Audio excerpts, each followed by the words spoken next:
Bonjour à tous, bienvenue dans cette nouvelle vidéo. Aujourd'hui on va parler de séries, et plus précisément les séries de l'été, c'est-à-dire celles que j'ai regardées entre juin et milieu septembre. D'abord, l'été a évidemment été marqué par Game of Thrones, la saison 7 de Game of Thrones. Il y a eu une vidéo discussion sur ma chaîne avec ma petite sœur, je pense que vous l'avez vue. Et donc, pour résumer, j'ai pas mal aimé cette saison, dans le sens où ça changeait un peu de d'habitude, puisque c'était un rythme beaucoup plus court et beaucoup plus court, moins d'épisodes, donc obligé d'être beaucoup plus dynamique. Les choses se passaient enfin, des choses qu'on a attendues depuis 6 saisons étaient enfin en train d'arriver, des personnages se rencontraient, que voilà, ça faisait 6 saisons qu'on attendait qu'ils se rencontrent. Mes personnages préférés ne sont pas morts. Donc pour ça je dis merci. Par contre c'est vrai que ça change du Game of Thrones habituel, puisque je trouve que là on est dans quelque chose de plus conventionnel, c'est-à-dire des choses auxquelles on s'attendait évidemment. Et aussi un peu les méchants sont enfin destitués, et puis voilà, vengeance, et puis justice, etc. Voilà, des trucs qui sont passés dans la saison 1, bah enfin il y a eu la justice pour ça. Et donc c'est plaisant en tant que spectateur, parce qu'on se dit ah enfin lui il va dégager et tout. Mais en même temps ça change un peu l'essence de Game of Thrones, qui est qu'il faut avoir peur à chaque épisode et qu'il se passe tout le temps des trucs horribles. Là ça a un peu changé. Ensuite j'ai regardé la saison 1 de The Crown sur Netflix, qui parle de la vie de Elisabeth II. Depuis le moment où elle s'est mariée avec Philippe, voilà son mari, jusqu'à quelques mois après son accession au trône. C'est la saison 1. Alors j'ai eu beaucoup de mal avec le personnage de Philippe, ce qui m'a quand même gâché une bonne partie du visionnage, parce que je le trouvais très tête à claque. Mais j'ai beaucoup aimé cette série historique que je trouve vraiment avérée, enfin voilà, au niveau des faits historiques, il n'y a rien à dire. Et ça avance suffisamment lentement pour qu'on puisse prendre l'ampleur de tout ce qui se passe à l'intérieur d'Elisabeth II, comment elle est en train de changer, comment elle s'adapte à son nouveau rôle, puisque elle n'était pas censée devenir reine aussi jeune, son père n'était pas censé, voilà, clamser aussi vite, on va dire. Mais voilà, c'est comme ça, et c'est super intéressant de voir cette grande figure historique qui est encore vivante de nos jours, qui a régné quasiment 65 ans, oui 65 ans cette année. Donc c'est quand même le règne le plus long de l'histoire de la Grande-Bretagne, alors il faut quand même le souligner. C'est une série Netflix qui pour moi est synonyme de qualité, qualité cinématographique, qualité dans le jeu des acteurs, qualité des décors, qualité de tout en fait. Donc la saison 2 sort le 8 décembre et j'ai vraiment bien envie, enfin je vais me la bouffer comme la saison 1, que je regardais un épisode par matin pendant que j'avais mes partiels. Voilà. Dans le cadre du Booktubeathon, j'ai regardé la mini-série de la BBC And Then There Were None, qui est l'adaptation de Deep Teenager d'Agatha Christie. Et je l'ai juste adoré, notamment parce qu'il y a Aidan Turner et que Aidan Turner est un petit peu l'amour de ma vie. Il y a aussi Charles Dance qui joue dans Game of Thrones notamment, qui jouait voilà Tywin Lannister, et j'aime beaucoup cet acteur, je le trouve excellentissime, franchement rien à dire. Et l'ambiance de cette mini-série était à la hauteur de, voilà, du roman d'Agatha Christie, puisque je vous résume quand même un petit peu le truc. C'est l'histoire de 10 personnages qui ont commis des crimes plus ou moins graves, qui sont plus ou moins enfermés pareil sur une île, voilà, piégés sur une île, et ils meurent les uns après les autres. Il y a un tueur, sauf que bah il fouille toute l'île et ils ne sont que 10. Donc c'est absolument fascinant, j'ai adoré le livre et j'ai adoré la mini-série qui, pareil, BBC pour moi égale gage de qualité. Donc le jeu d'acteur impeccable, la musique impeccable, voilà, les décors impeccables, tout était absolument impeccable, fait pour me donner des gros frissons et que ça m'empêche de dormir la nuit, donc merci la BBC. Et là on s'attaque au gros pavé de cet été, c'est-à-dire au mois de juillet et août. J'ai regardé une seule série, mais j'ai regardé les 7 saisons de cette série, et c'est Gilmore Girls. Je ne connaissais pas du tout cette série, j'en avais un peu entendu parler, vite fait, mais je ne savais pas de quoi ça parlait, je ne savais pas qui étaient les personnages, et je n'avais jamais regardé un épisode de toute ma vie.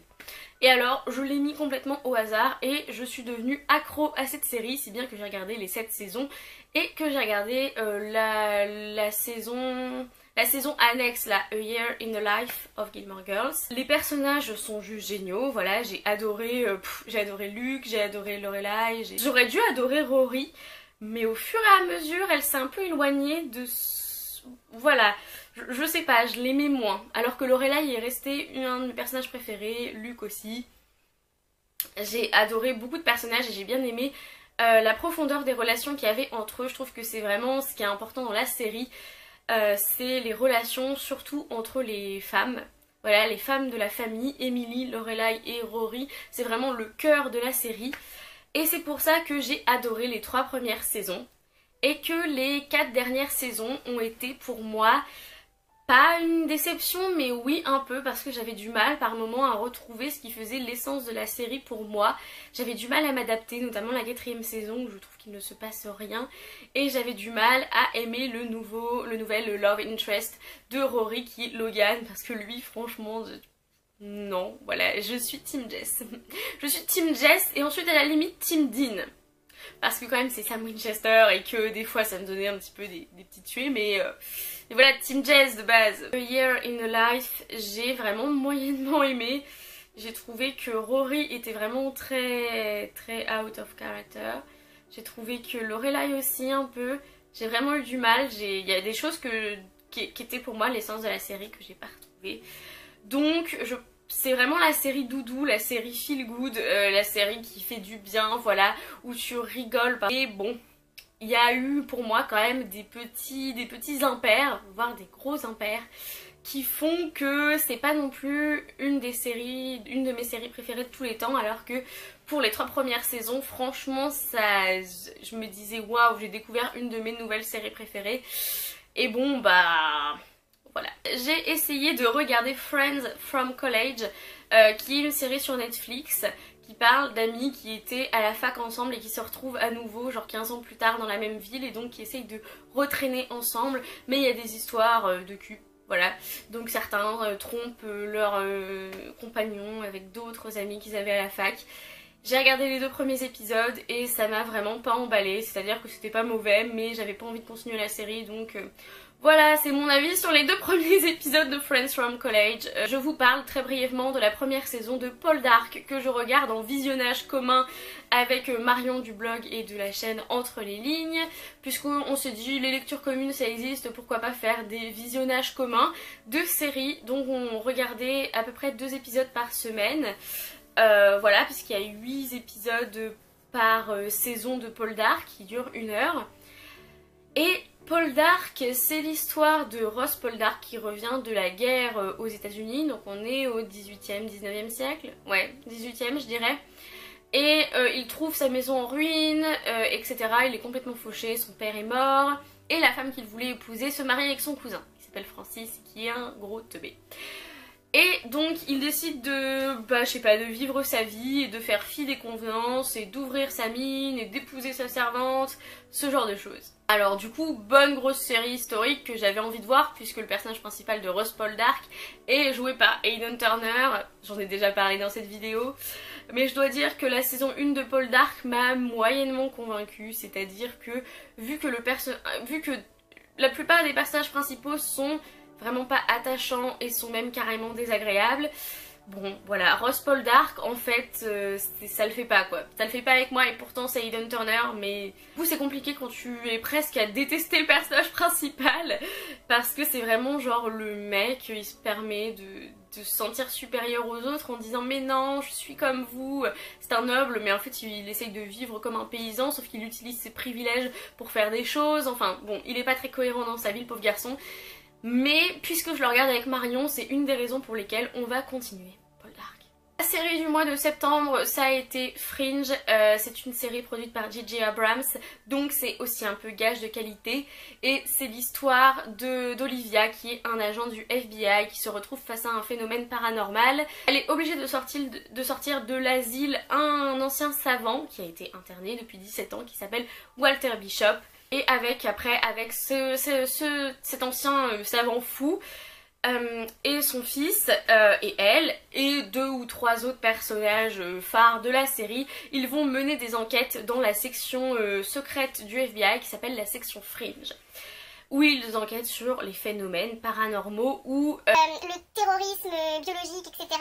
Non, l'écoterrorisme, je crois que c'est... Non, je ne sais plus. Le terrorisme en rapport avec la science, par exemple quand tu balances une grenade et que tout le monde se fige et meurt. Oui, se fiche comme ça, c'est... Bon, bref. Passons. Et donc, j'adore cette série. Il y a 5 saisons et j'ai regardé les 4 premières saisons. Et le truc, c'est que c'était un visionnage à nouveau, voilà, un revisionnage. Mais parce que j'avais regardé il y a 2 ans la série, j'avais adoré et je m'étais arrêtée à la fin de la saison 4. Je n'ai jamais regardé la saison 5. Et là, devinez quoi? Je me suis arrêtée à la fin de la saison 4. Et je n'ai toujours pas vu la saison 5, donc là c'est urgent quoi, il faut que je voie la saison 5, ça ne va plus, je ne peux pas passer mon temps à regarder les 4 premières saisons et à m'arrêter. J'aime bien le format, un épisode, un méchant, une affaire à élucider, et c'est vraiment intéressant qu'on se base d'un point de vue scientifique sur les phénomènes paranormaux, il y a tout un délire sur les univers parallèles. Ce qui, je trouve, est absolument passionnant. L'univers de la série est super bien construit, les personnages sont très attachants et très complexes. Et il y a vraiment peu de personnages, donc on peut vraiment s'intéresser à ce qui se passe dans leur vie. Donc voilà, j'adore cette série, ça fait partie... après l'avoir re-regardée, ça fait partie d'une de mes séries préférées au monde de toute la vie. Et il faut que je regarde la saison 5. Et enfin, la dernière série que j'ai eu le temps de regarder avant que ce soit l'automne, c'est la première saison de Règne. Je vais dire règne parce que sinon j'ai l'impression de dire pluie en anglais. Et voilà, bon gros péché mignon de pseudo-série historique parce que franchement, il y a des choses qui ne sont absolument pas historiques dans cette... voilà, notamment une scène où Francis est en pull. Genre t'as l'impression qu'ils ont oublié de lui mettre son costume. Hello les gars, on est au 16e siècle. C'est qui en fait est François. Si je dis François le dauphin de France, je commence à rigoler toute seule. Donc voilà, on va éviter de l'appeler François, Francis, voilà, le prince de France, c'est bien, l'héritier de la couronne française. C'est une série qui se base sur la vie de Mary, Queen of Scots, Marie Reine d'Écosse, qui en fait vit en France, est élevée dans un couvent français, et vers ses 16 ans, je dirais, en fait là dans la série, elle a ouais, 17-18 ans, alors qu'en vrai, elle en avait 14. Elle est envoyée à la cour de France pour épouser François, je ne sais plus combien, Francis, n'est-ce pas, pour assurer l'alliance militaire et diplomatique entre l'Écosse et la France. Donc ça se concentre quand même pas mal sur l'histoire d'amour entre Mary et Francis. Et au début j'aimais vraiment beaucoup ça, la première partie, jusqu'à l'épisode... ouais, 13, non, 10, peut-être 10, jusqu'à l'épisode 10, j'aimais vraiment beaucoup leur histoire d'amour. Et maintenant, quand on arrive à la fin de la saison 1, voilà, c'est vraiment pas idyllique. Oh, j'ai de plus en plus de mal avec Francis. Mon personnage préféré, celui avec qui je voulais qu'il se passe des choses, c'est Bash, qui est le frère bâtard de Francis, fils de Diane de Poitiers. Mais apparemment ça va pas se passer comme ça. Voilà, puisque là à la fin de la saison 1 ils se retrouvent mariés, gros spoil n'est-ce pas. Mais bon, il reste encore 3 saisons, donc je me dis il va se passer des choses quand même. Je veux dire, elle peut pas rester juste avec Francis quoi. Bon, on va bien voir. Donc voilà, c'est vraiment historique, mais ça s'éloigne de certains trucs quoi. Enfin, il y a des trucs qui se sont jamais passés, puis des trucs qui se passent qui devaient se passer après. Et bon voilà, ils ont pris des bonnes grosses distances avec l'histoire. Mais c'est quand même pas mal cool. Voilà, j'ai envie de dire.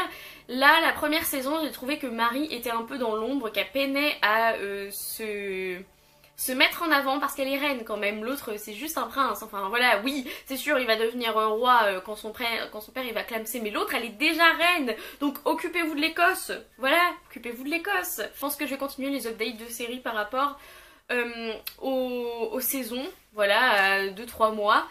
Après je me priverai pas de faire des petites vidéos marrantes ou voilà un peu critiques sur une série de temps en temps, mais je pense que c'est mieux un bilan de série comme ça que la série du mois. En attendant une prochaine vidéo, amusez-vous avec vos séries, regardez bien vos séries et bisous.